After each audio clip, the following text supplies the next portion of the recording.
Sam here with a Nolan Wells update, and something I just can't get past is the CETO video that Officer Race Tatum shared. Now, something that's odd about it, which we know, is that there's no audio. Why not include audio? Also, why do none of them have life jackets on? Also, why would they not get off a sinking boat onto the boat that was taking the video of them sinking? Why is that video of them sinking? Wouldn't there be a longer part to that video? Also, CETO, Wyatt, we're on the phone together, right, with Vicky. At the same time, Jerry, the grandpa, was on a call with Captain Seth Ward. Why would Jerry be on the call? Why would they cancel the CETO call? Now, we know that Fart Jr. gave them a tow in, but if I'm the grandfather, wouldn't I rather have CETO give them the tow in than somebody with just like a piece of string? Jerry is on the call with Seth Ward saying no tow is needed. So is it possible that this is an alibi phone call? Like Captain Seth never said the tow isn't needed because they have help. It just was canceled. Why would you cancel that tow? And can you imagine Wyatt being like, no, we're good. We're going to have one of our buddies tow us in. The grandfather would have insisted that CETO come and tow them. Why did the grandfather cancel CETO? Jerry only called the captain to say they don't need a tow, cancel it. It sounds like more like a personal call, cancel it, because one of the friends' alleged drunk buddies is going to tow him in on a piece of dental floss. Does that make sense to you at all? And again, if they're on a sinking boat, why is there like 7 of them on the boat posing? You would think they would all get off the boat, right? Strap the boat up to the boat that wasn't sinking and then make the call. Again, there's no metadata on the CETO video that Officer Race Tatum put out, and that TMZ, nobody has confirmed the metadata. So as for us, and in my opinion, that video looks staged. What do you guys think? Secret Service Sam out, Samson for president of the world. 2 confirmed witnesses that saw Nolan Wells on the island around 6 p.m. The Triton, as you said, left around 4:30. What witnesses? Where? Who, what, where, why, and when? I have not spoken publicly about this before, but I witnessed an altercation involving Nolan Wells from a boat nearby. What I saw has stayed with me, and I believe it's important information. I have provided or intend to provide my account to the appropriate investigators because Nolan's family deserves the truth. Out of respect for the ongoing investigation, I won't speculate beyond what I personally observed. While I was on the boat near the area, I witnessed an altercation involving Nolan Wells and several other individuals. I saw what appeared to be an argument that escalated after there was a dispute involving Nolan's phone. I heard Nolan yelling for his phone to be returned. The argument continued after the group reached shore, and I observed a physical fight involving Nolan and multiple people. I also observed a young woman telling them to stop. At that point, I left the area because the situation had appeared to be getting worse. I did not remain long enough to witness what happened afterward. Everything beyond what I personally observed would be speculation, so I cannot honestly say what occurred after I left. Then she said she messaged one of the individuals that she saw, hey, I just want to say I was a passenger on another boat and I saw the argument between you guys and we'll go to the police with this information. I also have video footage. My husband doesn't show much, but it shows the argument that was taken and how you guys were upset at Nolan because of the young lady. That from Secret Service Sam on TikTok. Okay. How is this helping the investigation? I'm trying to make sense of so many people online making comments. Now, if this is true, if there is a witness who has a husband with her on the boat and they took a certain amount of video, it could change everything, especially if the video is time stamped. Straight out to veteran trial lawyer, defense attorney Philip Dubay joining me. He's joining us out of LA. Formerly in the public defender's office, they try a ton of cases. Philip, first of all, has she turned it into police? She said she was. If she hasn't, I give her no credibility at all. Look, I want this to be true. Why? Because I want the video. I want to see the timestamp on the video. I want to see, was he still on Horn Island at 4:30 when his acquaintances on the Triton boat left? I want that video. And if she hasn't brought this forward to LE, law enforcement, then it means nothing to me. I mean, if I know a young man turns up dead in the water, and I know there's a controversy surrounding this, I mean, we know she knows that because she's gone online and posted it, then why not hand it over to police? Agreed. And it should go to the grand jury for part of their investigation. But I got to tell you, if I were cross-examining her, should this even go to trial, the first question I'd ask her on that 4th of July, what she had been drinking. Before that video got activated, everybody would want to put him up. Drinking and smoking. You know how many people were partying? Okay, man. Have you lost your mind? You defend criminal cases. I bet everybody you put on the stand has either been high, drunk, or worse during the altercation. Every witness is not a nun, a priest, or a virgin. Everybody on Horn Island was drinking, man. What are you talking about? I don't care if she took a drink. I want the video. You want the truth, is what you want. You want the truth. And let's and that would be the video. Yeah. Remember, Nancy. Okay. Not consistent. Brandon Tatum is joining us. So after all that, all you have to say is, was she drinking? That's your takeaway from that? Joining me is Brandon Tatum, former police officer, Tucson, now star of The Officer Tatum on YouTube, who famously has interviewed the acquaintances who all say they had nothing to do with it. Let's just put that out there. He's interviewed them extensively. I want to talk about not what you want to talk about, Brandon Tatum, which is they had nothing to do with this, because I met them and I believe them. So noted. Can we talk about a potential witness to an altercation? And she seems to suggest it was over Katie. Why? Don't know what the altercation was. Maybe it was, hey, leave her alone and get on the boat. Or leave her alone, she's my girlfriend. Or it could be anything. But if there is a witness placing Nolan seemingly in the water, I can't tell that, but having an argument with another person, a partier at Horn Island, that is significant. It could prove or disprove your friend's timeline. Well, Nancy, I think that it's a big obstacle to climb here because I've never heard of this altercation whatsoever. Nobody that I've talked to have alluded that this altercation was real. And also Katie, whom I saw her text messages, she didn't even say this altercation occurred. What I will say is that if I was an investigator in this investigation, I want to hear that. I want to be able to compare that information to other things that we may have or other witness statements. But I don't think it's significant because it doesn't show if Nolan Wells was actually killed in that altercation. She's claiming that there was an altercation between him arguing with somebody else. There was a potential fight, but that doesn't get me to how did he drown? How did he get in the water? And how did he not recover and come home to his family? So I would take that into consideration. I would compare that to the other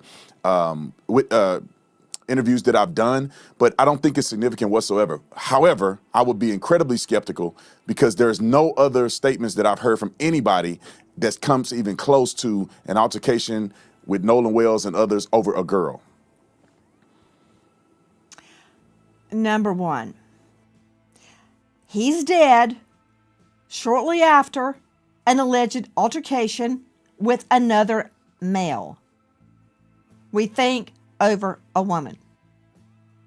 See, in my world, I put together both circumstantial and direct evidence. Direct evidence would be, for instance, DNA or a fingerprint. Circumstantial evidence is the timing of the alleged altercation and his death. Right? Nancy, so Nancy, it's hard for me to believe that there's some kind of altercation on Horn Island just before he dies. And they were not connected. That's hard for me to believe that. Well, Nancy, she's not saying he lost the fight. She's not saying that he got beat up. If you look at the autopsy, there's no clear signs of blunt force trauma to his face or any of the vital areas that could kill him. So it doesn't appear that there's any indication that he lost a fight, that there was enough trauma in this particular fight that would lead to his death. And when you look at the autopsy, there is no blunt force trauma to his face.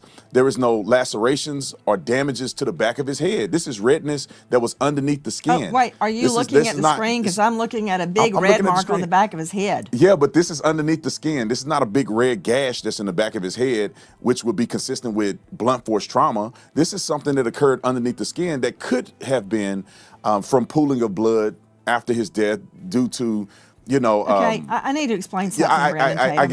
I'll let the experts talk about specifics, but it doesn't appear that okay, let's do there that. is any But I blunt want force everyone to trauma understand why Officer Tatum is here.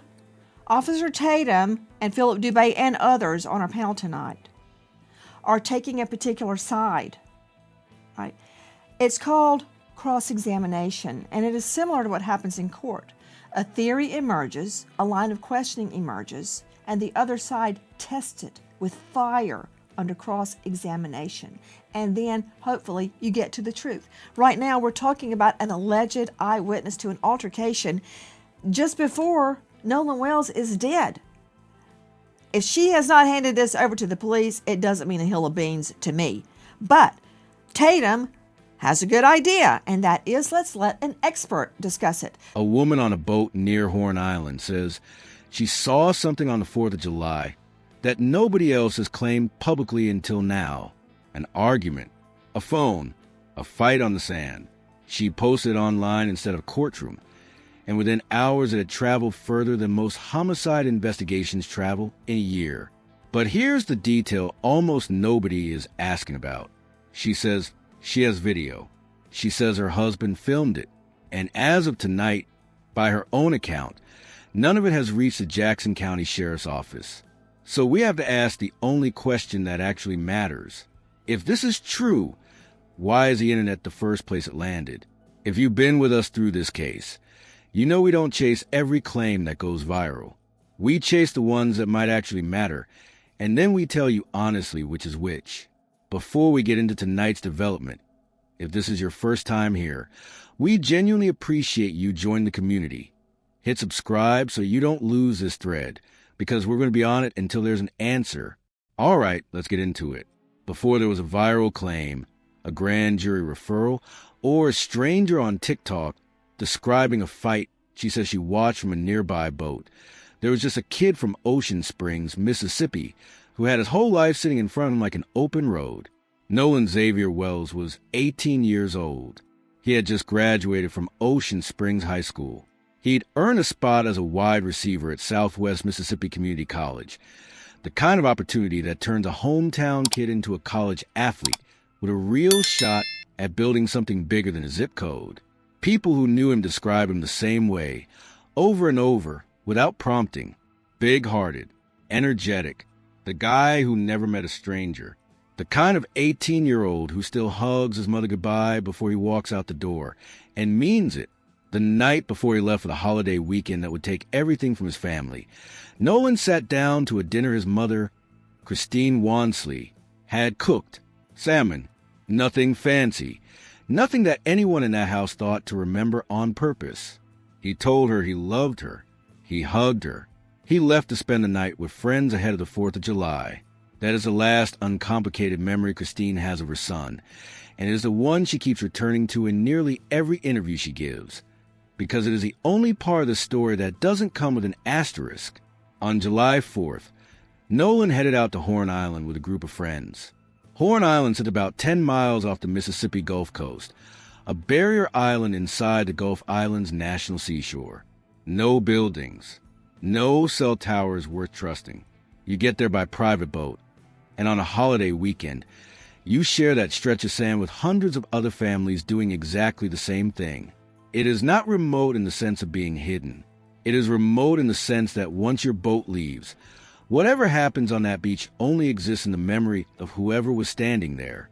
By early afternoon, Nolan was one face among a crowd of coastal kids soaking up a holiday. He was last confirmed seen by his group around 3 o'clock in blue swim trunks, sunglasses pushed up on his head, talking with a young woman who had caught his attention that day. Friends say he seemed happy, genuinely, unremarkably happy, the way an 18-year-old is happy on a beach in the summer before anyone in his life understands that the clock has already started counting down. That is who Nolan Wells was before any of this happened. Hold on to that image, because everything that follows is going to try to make you forget it in favor of arguments about phones, boats, and grand juries. Don't let it. Around 4 p.m., the boat Nolan had arrived on developed a mechanical problem, a failing bilge pump, according to accounts later given to investigators. Water was coming in faster than it should have. The group made the call to head back to the mainland early, and audio later obtained by NBC News captured part of that call for help. "We're sinking. Can y'all please come?" A dispatcher asks if everyone on board is accounted for and in good health. Yeah, everybody's on board," comes a reply. According to the account given by the friend group, Nolan chose to stay behind. He told them, by their telling, that he'd catch another ride back later, possibly after spending more time with the young woman he'd met that day. His phone was left behind too, placed on the boat's dash along with a stack of other phones belonging to friends who didn't want salt water anywhere near their devices.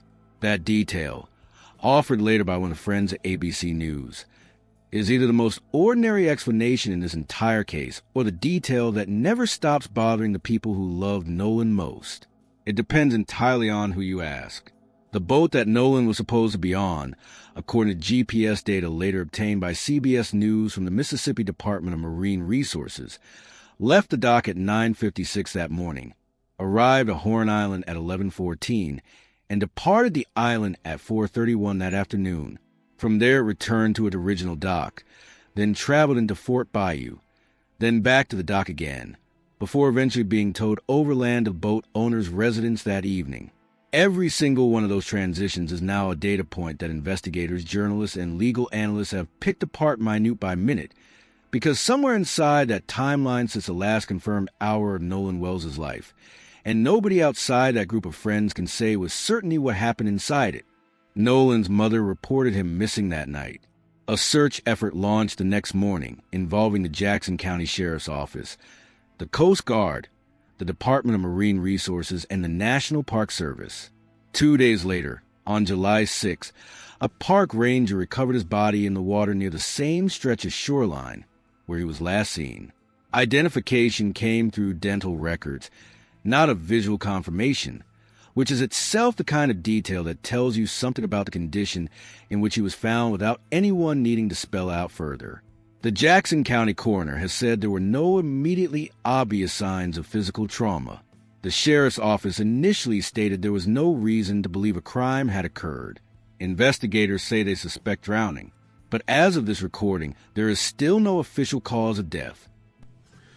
Nolan Wells, it gets worse for District Attorney Angel Myers McGrath. Yesterday, I did a post on this as a former person who had her position as the district attorney, indicating that she needed to give basic information. For example, what was the agreement with this phone? You just can't let the family have one point of view and you not get out there because you're saying that your ethics rules prevent you from speaking about the case. Hold on. I don't know. Maybe she was watching the video because I said she was leaving a big void and having the public argue over things, and that she should get out there and let us know without compromising the investigation. And what does she do? She doubles down yesterday and makes a statement that she would, quote, be stepping outside of the bounds of the law if I were to fill that void, use the very same word, and share information publicly, end quote. Hold on. She said it would violate her oath and she wasn't going to do that. Now, that is not accurate. And so, just so that we can be clear, given the fact that usually these rules are pretty similar from state to state, and I did this, I didn't say you have to reveal any investigative information from the grand jury whatsoever. Quite the opposite. Go to my other videos or my long-form video that I'll do here on YouTube, and you could check out. I agree. Keep those proceedings secret. That's the way they're meant to be. But, DA, you forced me to go look at Mississippi ethics rules so that we could properly educate the public. And this is Mississippi Rule 3, 13:5, persons authorized to present during grand jury secrecy. And I'm going to put it a little up here. Let's read along here. No attorney general, district attorney, which is what you are, county attorney, they have other people, shall announce to any unauthorized person, listen carefully, DA, what the grand jury will consider in its deliberations. If such information is disclosed, it's a violation of the order. What they're going to talk about in their deliberations. Hold on. So nothing prevents you from, as we can see here, talking about what the agreement about the funds was. Did you make an agreement or didn't you make the agreement? You can't let the family just have it one way. Otherwise, what they're saying, I'm going to accept as being the truth unless you state otherwise. Number 2, they want to know, why aren't all the body parts sent to the independent medical examiner? Now, I understand why based on investigation, but you need to inform and educate the public. That does not get into the deliberations of the grand jury whatsoever. It's common sense, basic stuff that's done each and every day.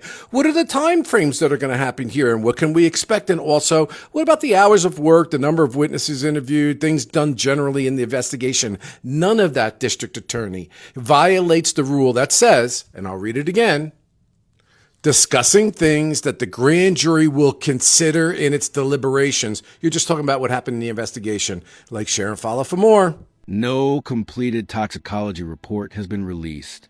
The family's own independently commissioned autopsy, conducted by a pathologist in Washington, D.C. with no ties to Mississippi and funded in part by Colin Kaepernick, has faced its own delays, first blamed on flight cancellations complicating the transport of Nolan's body.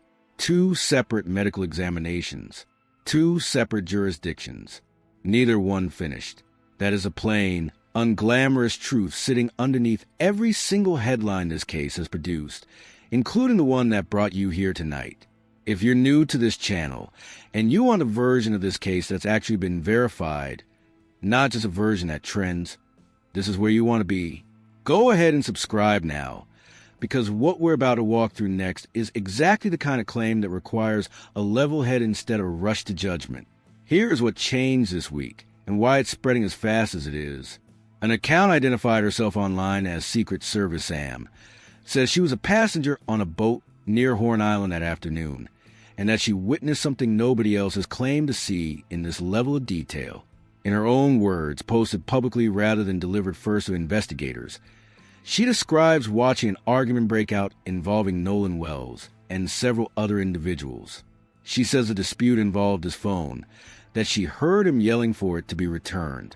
She says the argument continued after the group reached shore, that it escalated into a physical altercation involving Nolan and multiple people, and that a young woman was heard telling everyone to stop.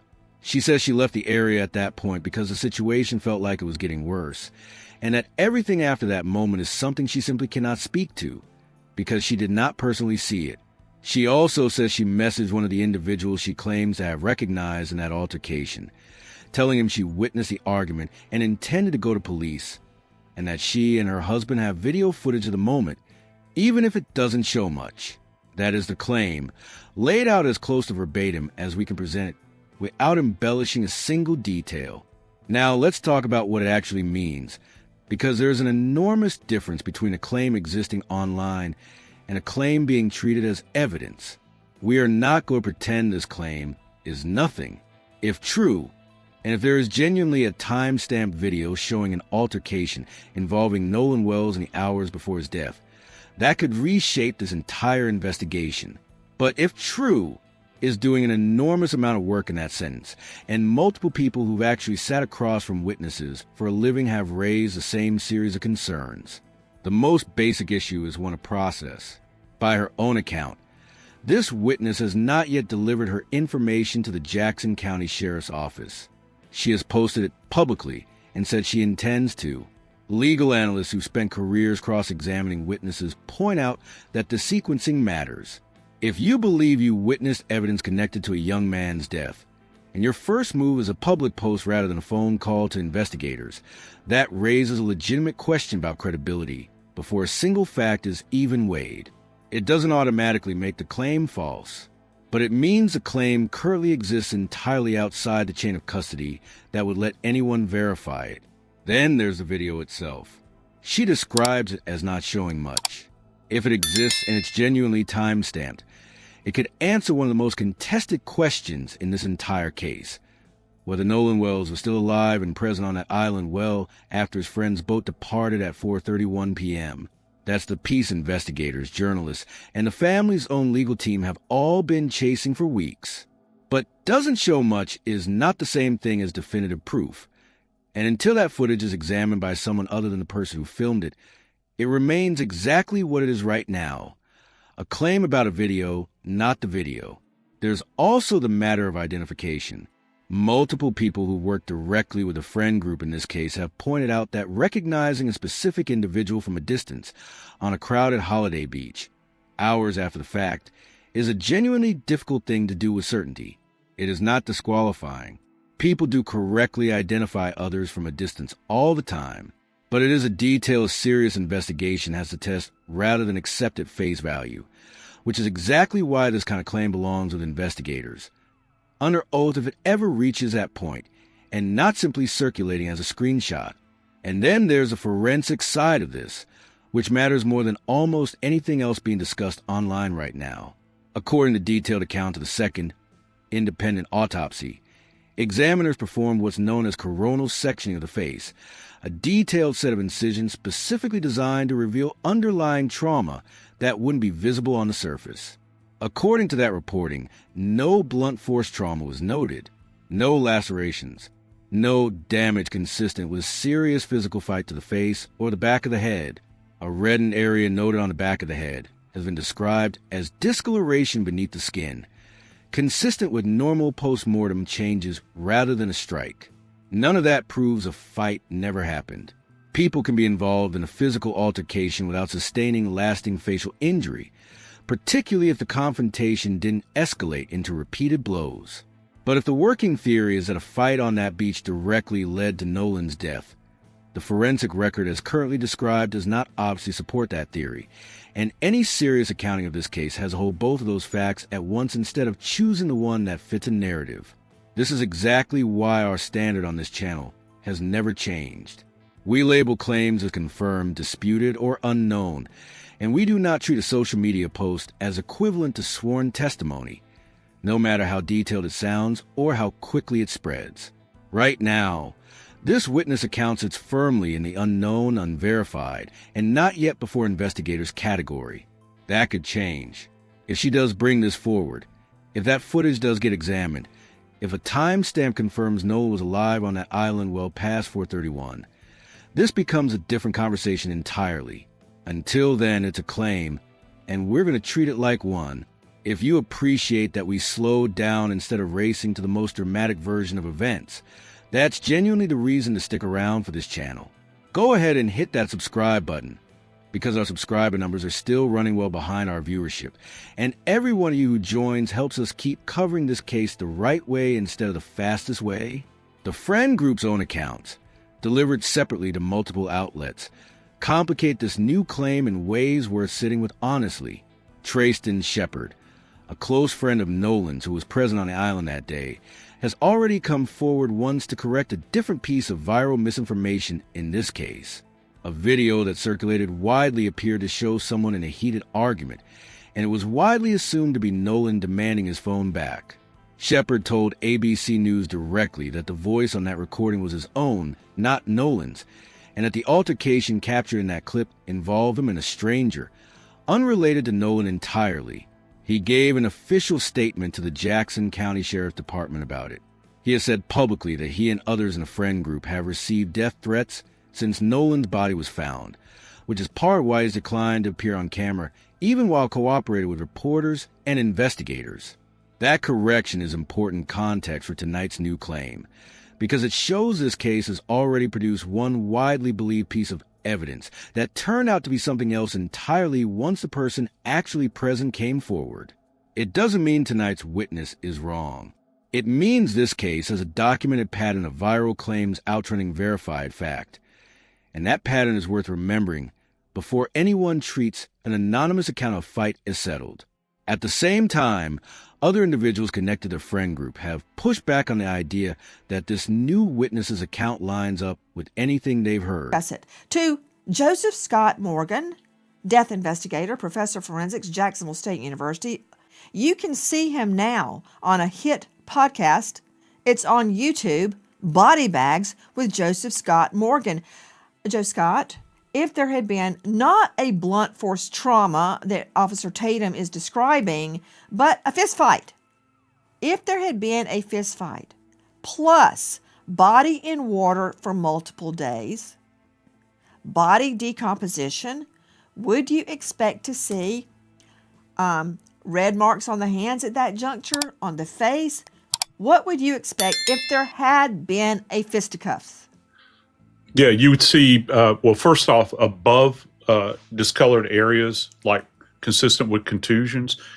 If there are facial strikes or just body blows, you can actually see abraded areas over the surface of his fingers. And these are very subtle sometimes. And if there is decomposition, which we believe there is, particularly per the second autopsy that was performed, he didn't make note of this. And can I go one more step with this? And this is kind of graphic, but people need to understand this. This physician that did the second autopsy actually did what's referred to as a coronal sectioning of the face. So there were multiple incisions made into Nolan's face in this autopsy, this second autopsy. And this guy didn't see anything. He didn't see anything that was of import relative or indicative of blunt force trauma. And I would think that if there was contact, particularly if he's fighting a group of people, these sorts of things, you're going to have injuries probably on the leading edges, or what we refer to as the blade of the arm right here on the forearm, the back of the hands, the knuckles, those points of contact. And certainly if there's facial strikes going on with him, which we find with blunt force trauma many times with fisticuffs, as you say, you'll see these strikes, you'll see marks on the face. There's nothing to indicate that in the second autopsy. Now, what the state has, I don't know, but I do know this. I know they're saying they're done with the autopsy and that it's complete, which means the gross findings in the autopsy room, the tox, the histology, that means that autopsy report is complete. They just hadn't released their findings yet. And speaking of that, Joe Scott Morgan, I've heard the same, that the autopsy is complete. Yeah. There are reports that there is no cocaine in Nolan's system. That's uncorroborated reports. Okay. But a good source. No cocaine in the system. Yep. Joe Scott, when the body has been in the elements, such as the water, for that long, how can I confirm if he had been drinking or not? Oh, you can still pull a BA, blood alcohol, or blood ethanol level, as it's referred to.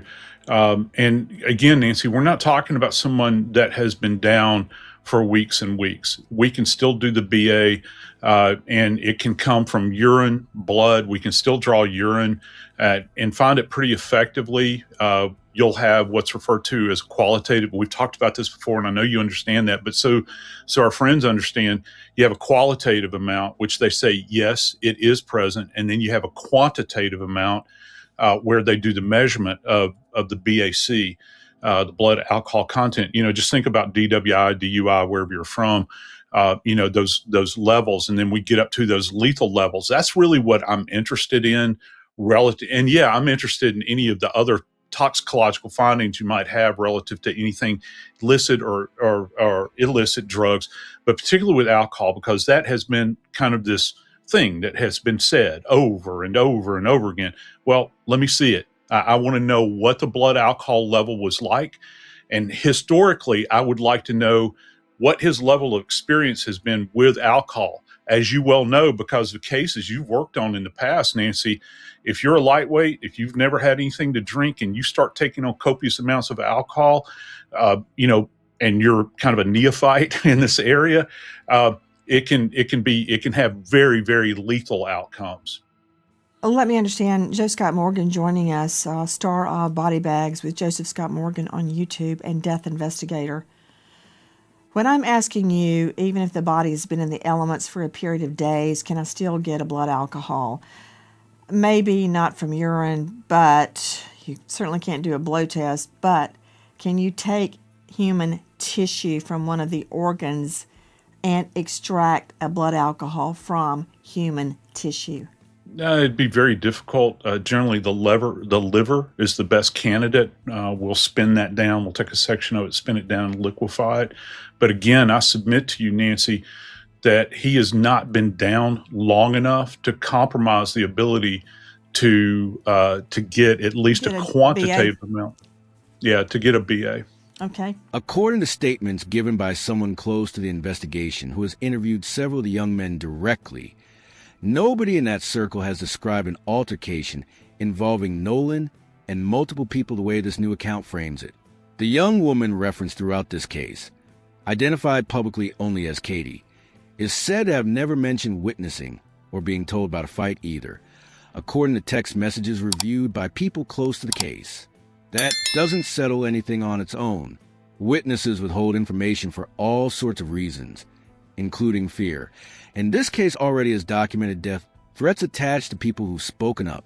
But it does mean tonight's claim currently stands somewhat alone against the accounts given by the people who were actually part of that friend group's version of events. Here's the honest, uncomfortable place that leaves us. Two competing sets of accounts exist right now. One says Nolan simply stayed behind to spend more time with the girl he'd met that day, an ordinary and unremarkable choice that any 18-year-old might make on a holiday beach. The other, still unverified and not yet delivered to law enforcement, describes a fight breaking out over his phone that escalated onto the sand. Both of those things cannot be fully true at once, at least not in the way they're currently being described. Only one of them, right now, has actually been given to the people whose job it is to investigate a death. That is not proof either way, but it is the honest state of this case tonight, and we're not going to pretend it's simpler than it actually is. Let's step back from the noise entirely and lay out exactly what's been verified through official channels, because this case has generated so much speculation that it's worth resetting the foundation before we go any further. Confirmed. Nolan Wells traveled to Horn Island on July 4th with a group of friends. Confirmed. The boat he arrived on developed mechanical trouble and departed the island at 4:31 p.m., according to GPS data obtained through a records request. Confirmed. Nolan was not aboard that boat when it returned to the mainland. Confirmed. His mother reported him missing that night, and a multi-agency search began the following day. Confirmed. His body was recovered near Horn Island on July 6th and identified through dental records. Confirmed. The state's official autopsy has been completed, but its findings, including toxicology, have not yet been publicly released. Confirmed. The family commissioned an independent autopsy in Washington, D.C., which has also not yet released results. Confirmed. Jackson County District Attorney Angel Myers-McElrath has stated the case will be presented to a grand jury once the sheriff's investigation concludes. Confirmed. Both the family's investigators and law enforcement have agreed to a joint, simultaneous inspection of Nolan's phone. Confirmed. The FBI has been in contact with local investigators, given that Horn Island sits on federal land within the Gulf Islands National Seashore. Disputed.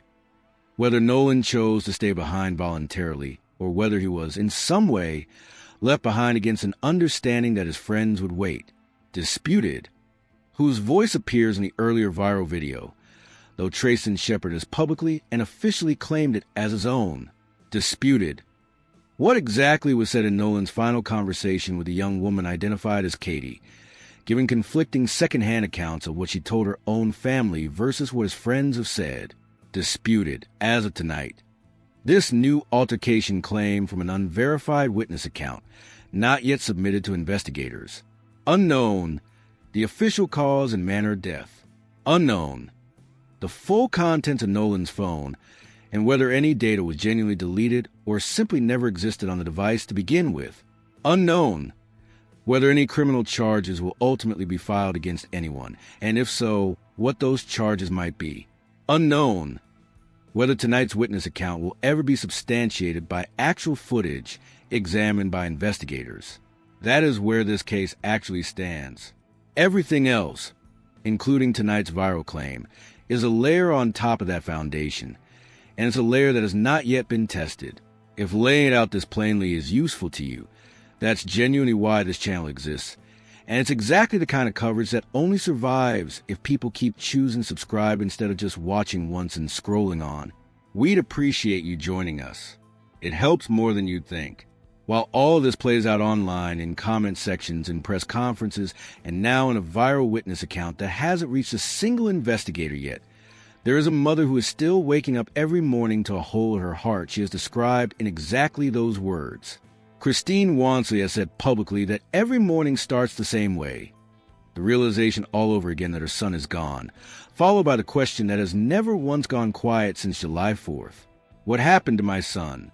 She has said this loss is different from any grief she's known before, insurmountable, multi-layered, arriving in waves that can shift from a moment of calm conversation to a feeling like there's an elephant sitting on her chest.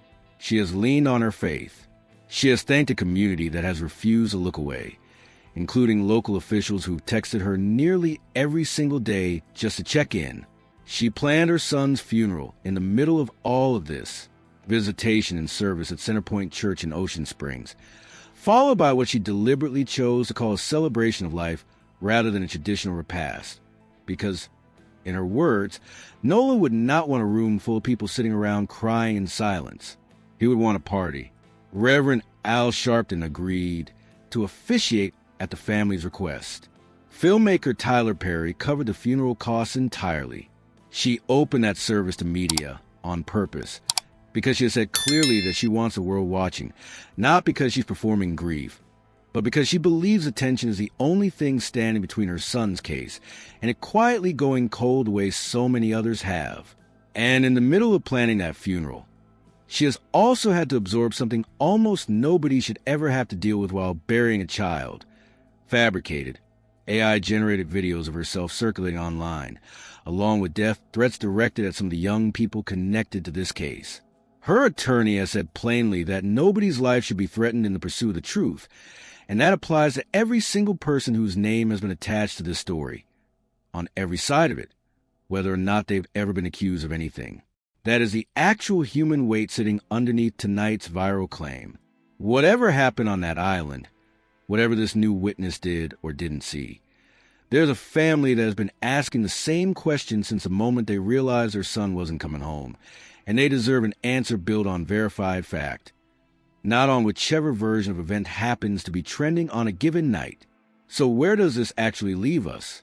The DA's office has confirmed a grand jury will eventually receive this case once the sheriff's investigation is complete. That does not automatically mean criminal charges. It means a body of citizens will eventually review the evidence gathered and determine whether it supports an indictment for anyone on anything from a homicide-adjacent charge all the way down to something procedural like obstruction or evidence tampering. If either turns out to apply, both state and independent autopsy results remain pending.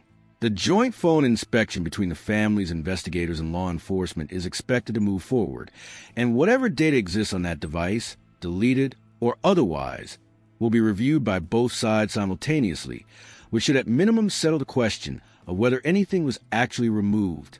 And tonight's witness claim sits exactly where it should sit until proven otherwise, as an allegation that has not yet reached the people whose job it is to evaluate it. If she comes forward, if that footage is examined and time-stamped, if it corroborates a timeline that contradicts what the friend group has said, then this becomes a very different story, and we will bring you that update the moment it's verified, not the moment it's rumored. Until then, we owe Nolan Wells, and we owe his family, the same standard we've held every step of this case. Confirmed facts get reported as confirmed. Disputed accounts get labeled disputed. Claims that exist only online without a police report behind them get treated exactly like what they are, unverified and worth watching, not worth believing yet.